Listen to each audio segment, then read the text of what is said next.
ভোটারদের কাছে টানতে যুবকদের প্রাধান্য দিচ্ছে জামায়াত। ৩০০ আসনের প্রায় ২/৩ তরুণ মুখ, তালিকায় আছেন ছাত্র শিবিরের সাবেক নেতারা। পর্যবেক্ষকদের চোখ দুষ্ট হলে সুষ্ঠু হবে না নির্বাচন, মন্তব্য সিইসির। নির্বাচনে পর্যবেক্ষক সংস্থাগুলোকে রাজনীতিতে জড়িয়ে না পড়ার আহ্বান। প্লট জালিয়াতির অভিযোগ, শেখ রেহানার মামলার রায় ১ ডিসেম্বর। কুষ্টিয়ায় ৬ হত্যা মামলায় হানিফ সহ ৪ জনের বিরুদ্ধে সাক্ষ্য গ্রহণ শুরু ৮ ডিসেম্বর। আফগানিস্তানে পাকিস্তানের বিমান হামলা, নিহত কমপক্ষে ১০। কুয়ালালামপুরের শপিং সেন্টারে অভিযানে বাংলাদেশি সহ আটক ১২৪। এবং ২০২৬ টি-২০ বিশ্বকাপে একই গ্রুপে ২-০ প্রতিদ্বন্দ্বী দল শ্রীলঙ্কার কলম্বোতে ১৫ ফেব্রুয়ারি মুখোমুখি হবে ভারত পাকিস্তান।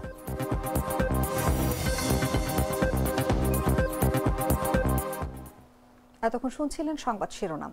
দর্শক, আমন্ত্রণ দুপুর ৩টার সংবাদে। সঙ্গে আছি আমি অনুভা বিশ্বাস।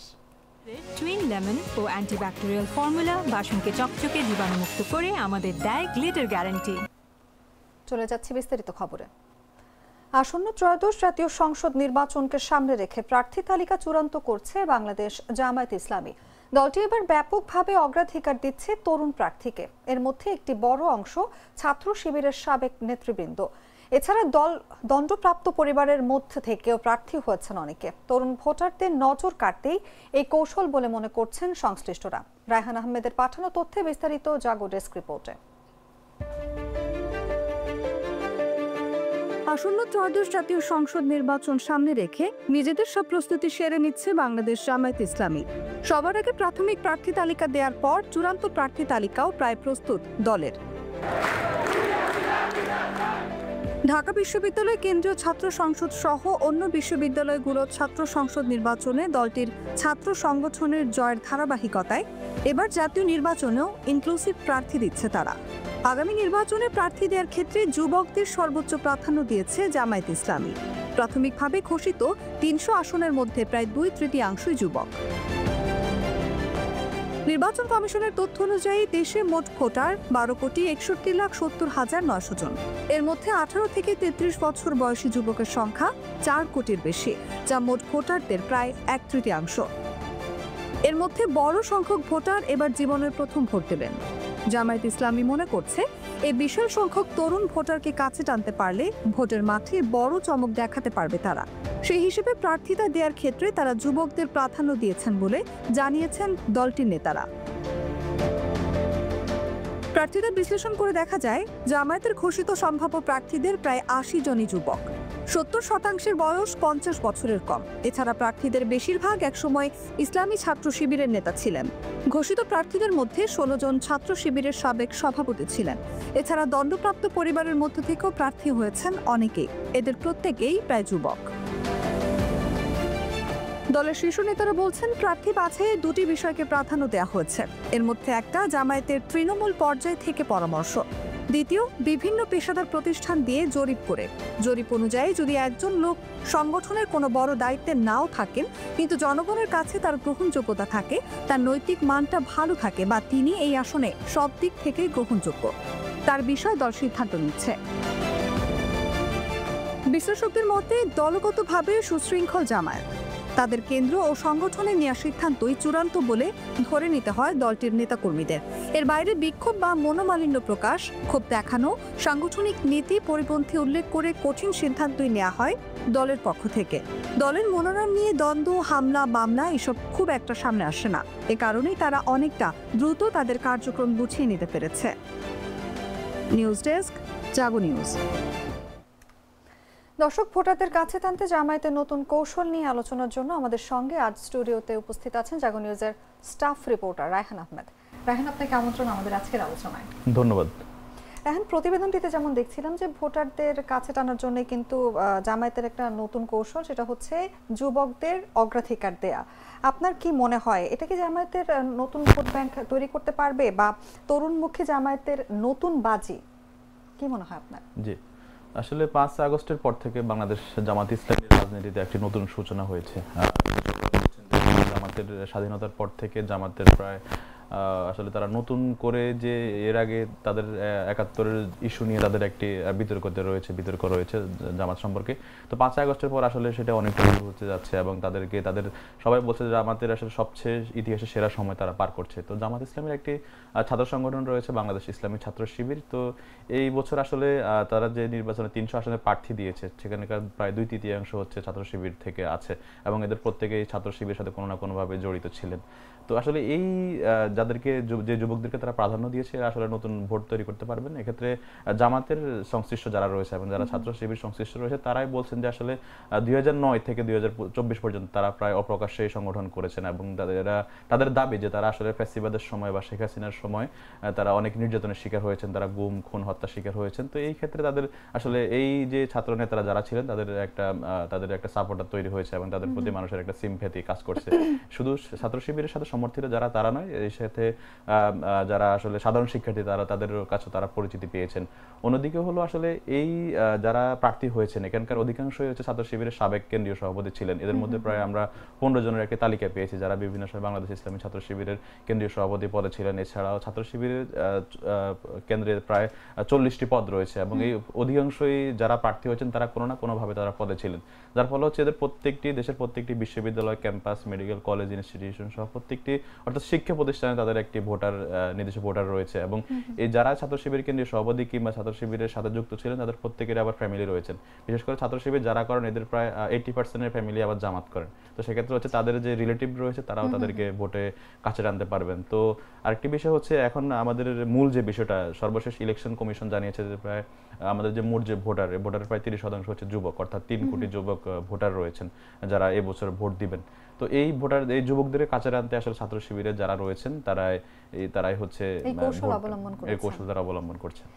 ওকে, বিশ্ববিদ্যালয়গুলোতে ছাত্র সংগঠনের কিন্তু একটা জয়ের ধারা আমরা দেখেছি এবং নির্বাচনেও কিন্তু এই কারণে ইনক্লুসিভ প্রার্থী দিচ্ছে জামায়াত। কিন্তু আপনার কি মনে হয় যে এই যে জয়ের ধারা এটাকে জামায়াত ধরে রাখতে পারবে? জি, এখানে আসলে এই জয়ের ধারা তারা বিশ্ববিদ্যালয় ছাত্র সংসদে যেভাবে ধরে রেখেছে, জাতীয় নির্বাচনে সে প্রভাব কতটুকু পড়বে এটি নিয়ে আসলে নানান তর্ক বিতর্ক রয়েছে, আলোচনাও রয়েছে। ছাত্র শিবির তারা আশা করছেন যে তারা আসলে এখানে ছাত্র সংসদ বা বিশ্ববিদ্যালয়ে তারা যেভাবে জয়ের ধারা পেয়েছেন জাতীয় নির্বাচনে ঠিক একইভাবে জয়ের ধারা পাবেন, এটা তাদের প্রত্যাশা। যেহেতু আমরা বলেছি যে প্রায় ৩ কোটি ভোটার রয়েছে এবং এই ভোটারদের তারা কাছে টানার জন্যই তারা যুবকদেরকে অগ্রাধিকার দিয়েছেন। একটি বিষয় হলো যে আসলে ৫ আগস্টের পর আমরা দেখলাম যে জেনজি নামে একটি টার্ম চলে এসেছে। বিশেষ করে শেখ হাসিনার সাবেক সরকারের যে পতন হয়েছে বা তার বিরুদ্ধে যে আন্দোলন হয়েছে সেখানে জেনজিদের একটা অন্যতম ভূমিকা ছিল। অর্থাৎ এটা কোটা বিরোধী আন্দোলন যখন ছিল তখন শিক্ষার্থীরাই হচ্ছে আন্দোলনটা শুরু করেন, অর্থাৎ নবীন যারা তারাই শুরু করেন এবং তাদের একটি ক্ষোভ ছিল যে ১৫ বছর তারা আসলে ভালো করে তারা ভোট দিতে পারেনি বা ভোট নিয়ে তাদের অনেক বিতর্ক ছিল।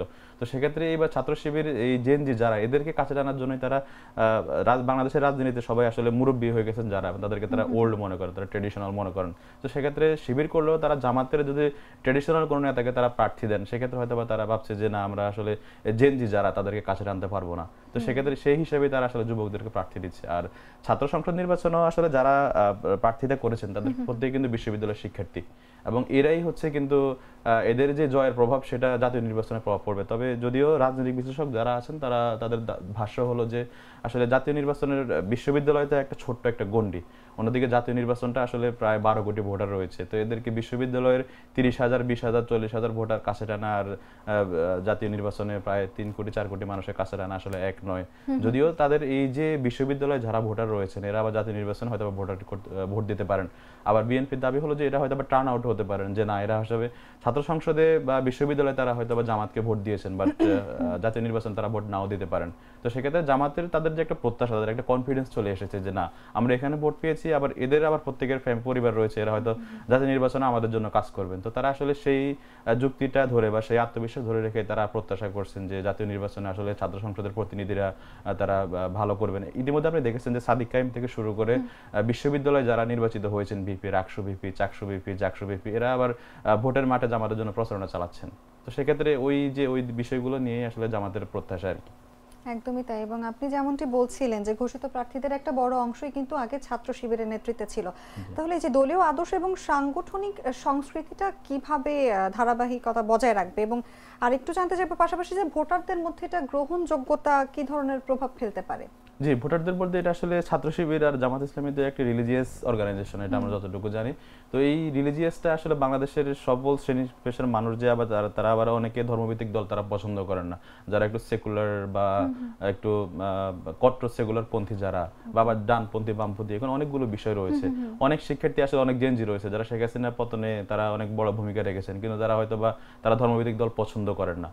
তো সেক্ষেত্রে ছাত্র শিবিরের আসলে তারা তো একটা নির্দিষ্ট গণ্ডির মধ্যে আবদ্ধ, তাদের অর্গানাইজেশনটা খুবই শক্তিশালী, তারা সাংগঠনিকভাবে রাজনৈতিকভাবে তারা কিন্তু অতটা শক্তিশালী না। তো বাট ছাত্র শিবিরের যারা সভাপতি ছিলেন তারা যে আপনি যে সংস্কৃতির প্রভাবের কথা বলেছেন, তাদের দলীয় যে তাদের যে শৃঙ্খলা রয়েছে, তারা সেটা ভোটের মাঠে প্রভাব লাগাতে পারবেন। সেক্ষেত্রে হচ্ছে তাদের ওই যে আমি যেটা বললাম যে তাদের রিলিজিয়াস তাদের যে অডিয়েন্স গুলো রয়েছে যারা ছাত্র শিবির এবং জামাতকে পছন্দ করেন, তারা তাদের মধ্যে প্রভাব ফেলতে পারবেন। আর ছাত্র শিবিরের সভাপতি যারা ছিলেন তাদের সবাই আসলে আমরা যেমন আমরা বলি ছাত্র শিবিরের যে বর্তমান প্রচার সম্পাদক সিকবাতুল্লাহ সিকবা, তাদেরকে তরুণ তুর্কি বলা হয়, আবার জাহিদুল ইসলাম সেই স্পষ্টভাষী মৃদু, আবার সাদিক কায়েম, আবার এস এম ফরহাদ ঢাকা ইউনিভার্সিটির ঢাকা বিশ্ববিদ্যালয়ের ছাত্র শিবিরের সভাপতি। তো এদের নির্দিষ্ট একটা অডিয়েন্স রয়েছে, তাদের যে এই যে সাংগঠনিক তাদের যে একটা কার্যকারিতা, সেটা তারা আসলে যে তাদের যে সংগঠনের একটা সংস্কৃতি, সেটা তারা ভোটের মাঠেও তারা প্রভাব ফেলবেন। তো বলা যায় যে তাদের সাংগঠনিক কালচারটা আসলে ভোটের মাঠেও মানুষের রাজনীতি একটা গ্রহণ করতে পারে, তবে নির্দিষ্ট তাদের একটা অডিয়েন্স রয়েছে। তো ম্যাস পিপলের কাছে আসলে তারা পৌঁছানোর চেষ্টা করছেন, আমরা তেমনটি কথা বলছিলাম, তারা ভোটের মাঠে যাচ্ছেন, সবার কাছে যাচ্ছেন। ইভেন সাদিক কাইম, ফরহাদ এবং রাকসু বিপি হয়তো বা নির্বাচনে প্রার্থী হতে পারেন, যদিও জামাত এখন সেটি ঘোষণা করেনি। তো সেক্ষেত্রে দলীয় যে সংস্কৃতি, দলীয় যে আবহাওয়া, সেটা ভোটারদের মাঝে একটা প্রভাব ফেলবে। একদমই তাই। এবং যেমনটা দেখলাম আমরা প্রতিবেদনে যে জামায়াতের 300 আসনে, ঘোষিত 300 আসনের মধ্যে 2/3 প্রার্থী কিন্তু যুবক। আপনার কাছে জানতে চাইবো, এই যে নতুন নেতৃত্ব, এটা কি দেশ শাসনের ভার বহন করার জন্য যোগ্য প্রার্থী কিনা? এবং আরেকটু এখানে যোগ করতে চাই যে দলের প্রার্থী বাছাইয়ের ক্ষেত্রে জামায়াত আসলে কি কি বিষয়গুলো প্রাধান্য দিচ্ছে? জি, দলের প্রার্থী বাছাইয়ের ক্ষেত্রে জামাত কি প্রাধান্য দিচ্ছে এই বিষয়টা একটু আগে বলি। যেহেতু আমি প্রথমেই বলেছি যে 3% প্রায় 3 কোটি তরুণ ভোটার রয়েছে, সেক্ষেত্রে তারা যুবকদের প্রাধান্য দিচ্ছে, এটা হচ্ছে প্রথম কথা গেল। দ্বিতীয়ত হচ্ছে জামাত এবার হচ্ছে বিশ্ববিদ্যালয়গুলোতে যেভাবে ইনক্লুসিভ প্যানেল দিয়েছে, সাধারণত আমি যেটা বলছি তারা ধর্মভিত্তিক দল, সেক্ষেত্রে তারা নারী ইস্যু বা হচ্ছে অমুসলিম তাদেরকে আসলে প্রাধান্য, মানে এই ইতিপূর্বে তাদের যে নির্বাচনের পরিসংখ্যান যদি আমরা ফলো করি, তাদের কখনো অমুসলিম প্রার্থী ছিল না, নারী প্রার্থী ছিল না। সেক্ষেত্রে এই বছর হচ্ছে তারা নতুন করে তারা আসলে এটা ইনক্লুসিভ প্যানেল করতেছে। তো তাদের এই যে যুবকদের কাছে টানছে বা তারা ইনক্লুসিভ প্যানেল করছে, এটা তাদের অন্যতম একটা কৌশল। আমরা ঢাকা ইউনিভার্সিটি ছাত্র সংসদের যে ইলেকশন হলো, সেটা যদি সেখানে দেখি যে তারা একজন আদিবাসী প্রার্থী দিয়েছেন এবং অমুসলিম প্রার্থী তারা দিতে গিয়ে আসলে কিছু একটা বিষয়ের কারণে দিতে পারেনি। অন্যদিকে রাজশাহী বিশ্ববিদ্যালয়ে তারা একটা অমুসলিম প্রার্থী দিয়েছেন।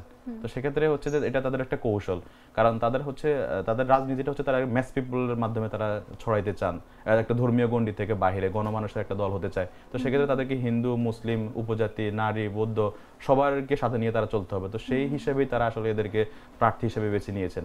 আরেকটি বিষয় আপনি যেমনটা বললেন যে আসলে জামাতের যাদেরকে প্রার্থী দিয়েছে তারা আসলে কতটুকু যোগ্য হবে, এরা আসলে এদের অধিকাংশ প্রায় 60% হচ্ছে এবার প্রথম প্রার্থী হচ্ছেন, অর্থাৎ এর আগে ইতিপূর্বে কোনো নির্বাচনে কিন্তু তারা প্রার্থিতা প্রতিদ্বন্দ্বিতা করেনি। সেক্ষেত্রে হিসেবে তারা নতুন করে এবার হচ্ছে দেশ চালাবেন। তো যেহেতু তারা ছাত্র শিবিরে ছিলেন, তারা ভাবেন যে আমরা আসলে সাংগঠনিকভাবে তারা দক্ষ।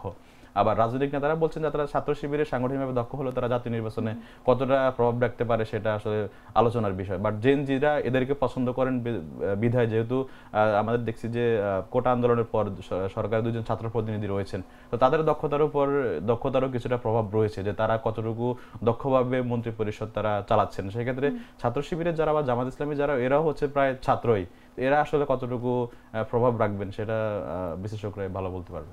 একদমই তাই। রায়হান, আপনাকে অসংখ্য ধন্যবাদ আমাদের আজকের আলোচনায় যুক্ত থাকার জন্য। Thank you.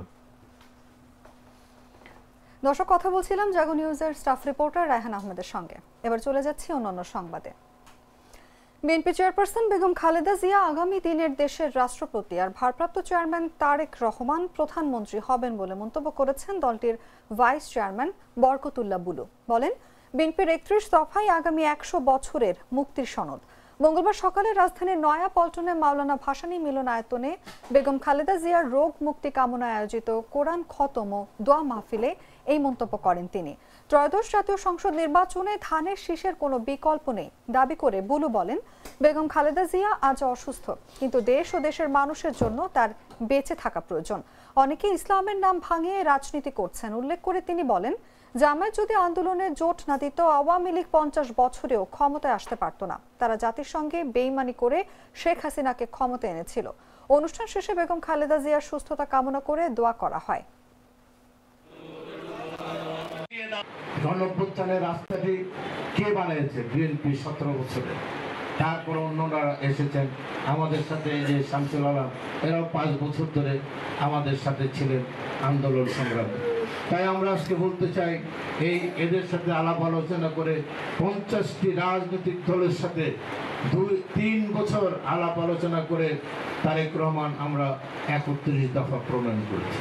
এই 31 দফা বাংলাদেশের আগামী 100 বছরের মুক্তির সনদ। এর বাইরে গিয়ে কোনো নতুন কোনো সংস্কার রূপরেখা কেউ দিতে পারবে না। আর সংস্কার একটি চলমান রূপরেখা, পৃথিবীর সৃষ্টি থেকে কেমন পর্যন্ত সংস্কার চলতে থাকবে, এটা কোনো শেষ নেই। আমি যে কথাটি বলতে চাই, আমাদের সৌভাগ্য হয়েছে এখানে সালাম আছে।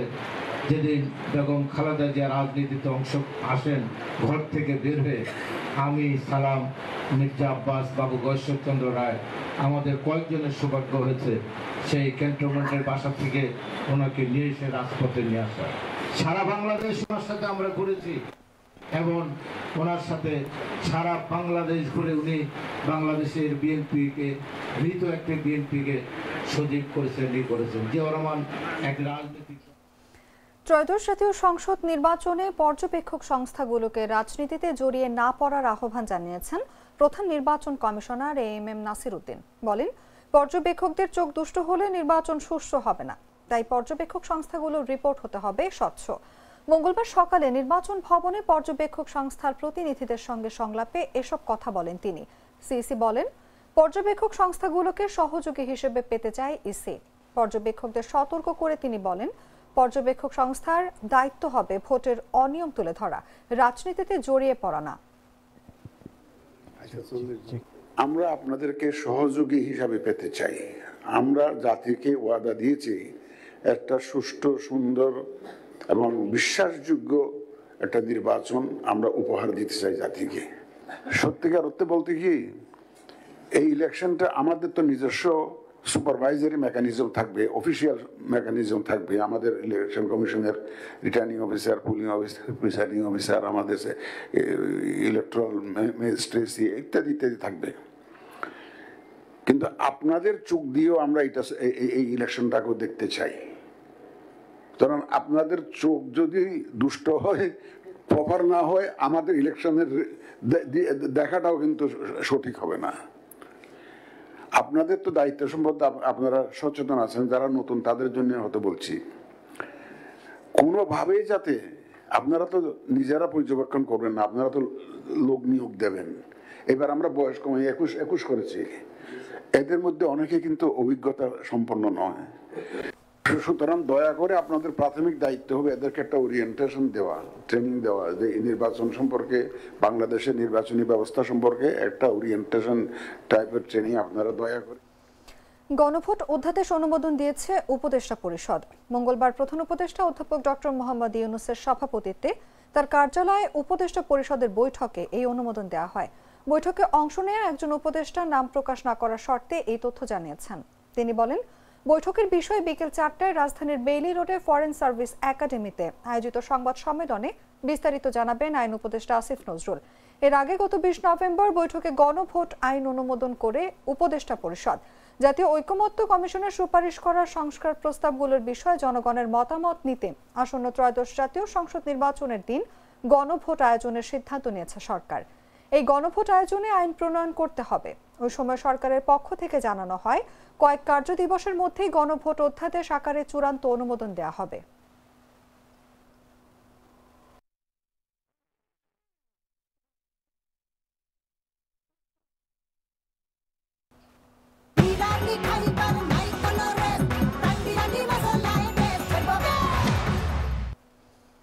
রাজধানী উন্নয়ন কর্তৃপক্ষের প্লট বরাদ্দে দুর্নীতির অভিযোগে মৃত্যুদণ্ডপ্রাপ্ত সাবেক প্রধানমন্ত্রী শেখ হাসিনার বোন শেখ রেহানা সহ 17 জনের বিরুদ্ধে করা মামলার রায় ঘোষণা হবে আগামী 1 ডিসেম্বর। মামলাটির যুক্তিতর্ক উপস্থাপন শেষে ঢাকার 4র্থ বিশেষ জজ আদালতে বিচারক রবিউল আলম এই তারিখ ঘোষণা করেন। দুর্নীতি দমন কমিশনের আইনজীবী তারিকুল ইসলাম বিষয়টি নিশ্চিত করেন। দুদকের আইনজীবীরা বলেন, মামলাটিতে প্রধান আসামি শেখ রেহানা। এতে সাবেক প্রধানমন্ত্রী শেখ হাসিনা, শেখ রেহানার মেয়ে টিউলিপ সিদ্দিক সহ মোট 17 জনের বিরুদ্ধে অভিযোগ আনা হয়েছে। মামলার শুনানিতে আজ যুক্তি তর্ক উপস্থাপন হয়। মামলাটি দায়ের করেন দুদকের উপপরিচালক মোহাম্মদ সালাউদ্দিন। আদালত সূত্রে জানা যায়, মামলাটি তদন্ত শেষে গেল 10 মার্চ মোট 17 জনের বিরুদ্ধে আদালতে চার্জশিট দাখিল করেন তদন্তকারী কর্মকর্তা দুদকের সহকারী পরিচালক আফনান জান্নাত কেয়া। 31 জুলাই ঢাকার বিশেষ জজ আদালত 4-এর বিচারক রবিউল আলম 3 মামলায় আসামিদের বিরুদ্ধে অভিযোগ গঠন করে বিচার শুরুর আদেশ দেন।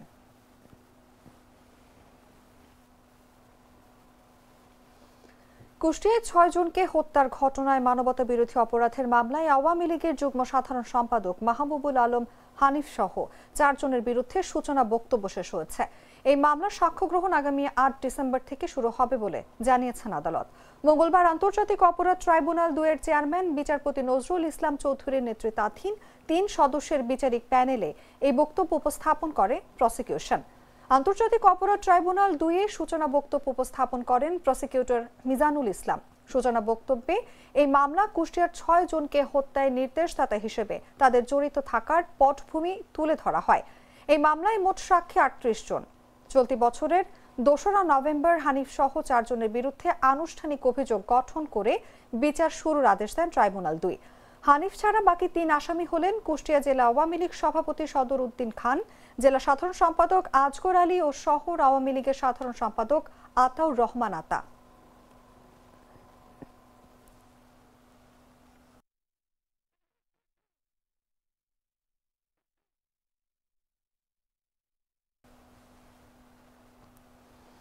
এখন থেকে মেট্রো রেলের র্যাপিড পাস ও এমআরটি পাস রিচার্জ করতে মেট্রো স্টেশনে যেতে হবে না। ঘরে বসেই ব্যাংকের ক্রেডিট কার্ড, বিকাশ, নগদ, রকেট সহ সব ধরনের অনলাইন ব্যাংকিং এর মাধ্যমে রিচার্জ করা যাবে। ফলে কার্ডধারীরা যে কোনো সময় যে কোনো জায়গা থেকে এই দুটি পাসেই টাকা রিচার্জ করতে পারবেন। মঙ্গলবার সকালে মেট্রো রেলের আগারগাঁও স্টেশনে এই প্রক্রিয়ার উদ্বোধন করেন সড়ক পরিবহন ও সেতু মন্ত্রণালয়ে নিয়োজিত প্রধান উপদেষ্টার বিশেষ সহকারী শেখ মঈনুদ্দিন। অনুষ্ঠানে বক্তারা জানান, নতুন অনলাইন রিচার্জ চালুর ফলে যাত্রীরা ব্যাংক কার্ড ও বিকাশ, নগদ, রকেট ব্যবহার করে ঘরে বসেই রিচার্জ করতে পারবেন। তারা জানান, র্যাপিড পাসের মোবাইল অ্যাপ প্রায় প্রস্তুত এবং শিগগিরই এনএফসি ভিত্তিক রিচার্জও চালু হবে। বর্তমানে 16 লাখ স্মার্ট কার্ড এবং দৈনিক যাত্রীদের 65% স্মার্ট কার্ড ব্যবহারকারী এই কার্ড ব্যবহার করছেন। বক্তারা জানান, কার্ডে সর্বনিম্ন 100 এবং সর্বোচ্চ 5000 টাকা পর্যন্ত রিচার্জ করা যাবে। যাত্রা সেবা বাড়াতেই এমন উদ্যোগ বলে জানান তারা। আমরা এই টপ আপের যেটা ব্যবস্থা করে দিলাম, যেটা আপনাদেরকে আর আমরা যারা এখানে ট্রাভেল করি তাদেরকে স্টেশনে এসে লাইন ধরে দাঁড়াতে হবে না, বাসায় বসে করে ফেলতে পারবেন। এবং নেক্সট মান্থে আমরা ট্রাই করব একটা নতুন একটা অ্যাপ্লিকেশন তৈরি করার, যেটাতে সোজা কথা হচ্ছে আমাদের এই স্মার্টফোনের ভিতর থেকে এটা করে ফেলা সম্ভব। আচ্ছা, আরেকটা জিনিস যেটা বলতে চাচ্ছি সেটা হচ্ছে, শুধু এখানে তো আমরা থেমে নেই এবং আমরা থেমে থাকবো না। আমরা যখন এই এমআরটি লাইন থেকে বের হয়ে আমাদেরকে যদি বাসে উঠতে হয়, তখন যেন এই কার্ডটা দিয়েই আমরা বাসে উঠতে পারি, এটাও আমরা অলরেডি শুরু করে দিয়েছি। যেমন হাতিরঝিল চক্র, তারপর আমাদের বিআরটিসি, তারপরে ওয়াটার বোর্ড, এগুলোকে আমরা অলরেডি এটাকে ইমপ্লিমেন্ট করে দিয়েছি। তার মানে ব্যাপারটা দাঁড়ালো কি, আমরা এমআরটি থেকে নেমে তারপরে যদি আমরা এখন বাসে উঠতে চাই, তাহলে এই একই কার্ড দিয়ে আমরা বাসে উঠে যাব। এবং নেক্সট স্টেপ আমরা যেটা করতে যাচ্ছি সেটা হচ্ছে, যারা আমরা ড্রাইভ করি তারা যেন আপনার বিভিন্ন টোলিং ফ্যাসিলিটিতে যে লম্বা লাইনের ভিতরে দাঁড়াতে না হয়, সেটা হচ্ছে ই টোলিং এর ব্যবস্থা। এবং এই ই টোলিং এর ব্যবস্থার ভিতরেও এমআরটি কার্ডটা থাকবে, ওয়ান অফ দ্য কার্ড, যেটা এই কার্ড দিয়ে আমরা চলে যেতে পারবো। সোজা কথা হচ্ছে, আমরা যেটা ট্রাই করে যাচ্ছি, আমাদের হয়তো বেশি দিন সময় নেই, আমরা শুরু করে যেতে পারছি, সেটা হচ্ছে একটা সিমলেস ট্রানজিশন। রোজকার সাধারণ খাবার এখন হবে অসাধারণ। প্রাণ স্বাদের মশলা, স্বাদ বাড়ায়, ঘ্রাণ ছড়ায়। জানাবো আন্তর্জাতিক সংবাদ।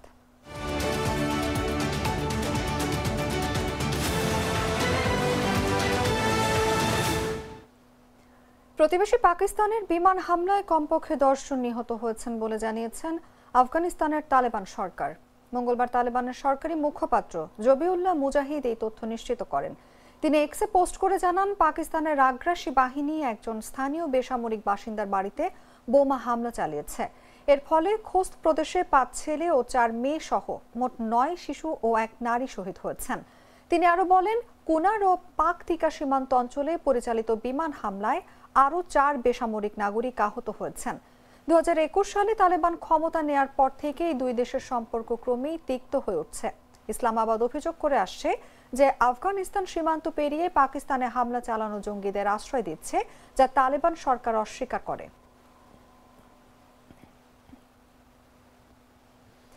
মালয়েশিয়ার রাজধানী কুয়ালালামপুরে একটি শপিং সেন্টারে অভিযান পরিচালনা করে বাংলাদেশি সহ 124 প্রবাসীকে আটক করেছে ইমিগ্রেশন বিভাগ।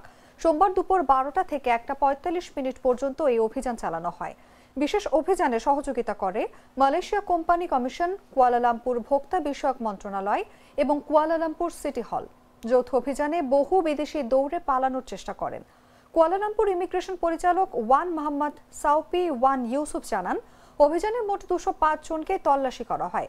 এর মধ্যে 20 থেকে 59 বছর বয়সী পাকিস্তান, বাংলাদেশ, মিয়ানমার, ভারত ও ইন্দোনেশিয়া, থাইল্যান্ডের 124 জন অবৈধ প্রবাসীকে আটক করা হয়েছে। তবে এর মধ্যে কতজন বাংলাদেশি রয়েছেন তা জানা যায়নি। অভিযানে ডিবিকেএল 6টি কম্পাউন্ড এবং লাইসেন্স ছাড়া ব্যবসা পরিচালনা ও বিদেশি শ্রমিক রাখার দায়ে একটি দোকান বন্ধের নোটিশ দেয়। আটক বিদেশিদের জিজ্ঞাসাবাদের জন্য জালান দুতা অবস্থিত কুয়ালালামপুর ইমিগ্রেশন অফিসে নিয়ে যাওয়া হয়েছে।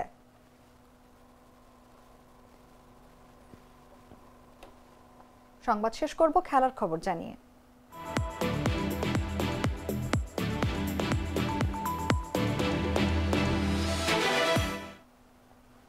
খুব একটা দেরি নেই টি-20 বিশ্বকাপের। সেই আসরে একই গ্রুপে পড়েছে দুই চির প্রতিদ্বন্দ্বী ভারত ও পাকিস্তান।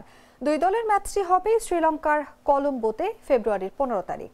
এখনো বিশ্বকাপের সূচি ঘোষণা না করা হলেও এই ভারত পাকিস্তানের ম্যাচ নিয়ে খবরটি জানিয়েছে ক্রিকেট বিষয়ক ওয়েবসাইট ESPN ক্রিকইনফো। সবশেষ এশিয়া কাপেও দুই দল একই গ্রুপে ছিল। ফাইনালেও মুখোমুখি হয় দুই দল। এশিয়া কাপের সেসব ঘটনার পর প্রথমবার একে অপরের মুখোমুখি হবে দুই দল। ক্রিকইনফো জানিয়েছে, ভারত পাকিস্তানের গ্রুপে অন্য 3 দল যুক্তরাষ্ট্র, নেদারল্যান্ডস ও নামিবিয়া। মুম্বাইয়ের মাঠে 7 ফেব্রুয়ারি যুক্তরাষ্ট্রের বিপক্ষে বিশ্বকাপের প্রথম ম্যাচে খেলবে ভারত। দেশের মাটিতে বাকি 2 ম্যাচ দিল্লিতে ও আহমেদাবাদে। 12 ফেব্রুয়ারি নামিবিয়া ও 18 তারিখ প্রতিপক্ষ নেদারল্যান্ডস। মাঝে 15 ফেব্রুয়ারি কলম্বোতে পাকিস্তানের বিপক্ষে মাঠে নামবে ভারত। শ্রীলঙ্কা ও ভারত যৌথভাবে আয়োজন করছে এই আসর।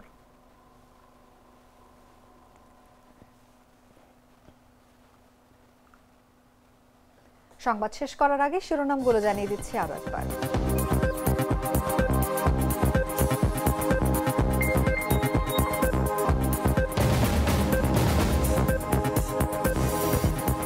ভোটারদের কাছে টানতে যুবকদের প্রাধান্য দিচ্ছে জামায়াত। 300 আসনের প্রায় 2/3 তরুণ মুখ। তালিকায় আছেন ছাত্র শিবিরের সাবেক নেতারা। পর্যবেক্ষকদের চোখ দুষ্ট হলে সুষ্ঠু হবে না নির্বাচন, মন্তব্য সিইসির। নির্বাচনে পর্যবেক্ষক সংস্থাগুলোকে রাজনীতিতে জড়িয়ে না পড়ার আহ্বান। প্লট জালিয়াতির অভিযোগ, শেখ রেহানার মামলার রায় 1 ডিসেম্বর। কুষ্টিয়ায় 6 হত্যা মামলায় হানিফ সহ 4 জনের বিরুদ্ধে সাক্ষ্য গ্রহণ শুরু 8 ডিসেম্বর। আফগানিস্তানে পাকিস্তানের বিমান হামলা, নিহত কমপক্ষে 10। কুয়ালালামপুরে শপিং সেন্টারে অভিযানে বাংলাদেশি সহ আটক 124। এবং 2026 টি-20 বিশ্বকাপে একই গ্রুপে 2 চির প্রতিদ্বন্দ্বী দল শ্রীলঙ্কার কলম্বোতে 15 ফেব্রুয়ারি মুখোমুখি হবে ভারত পাকিস্তান।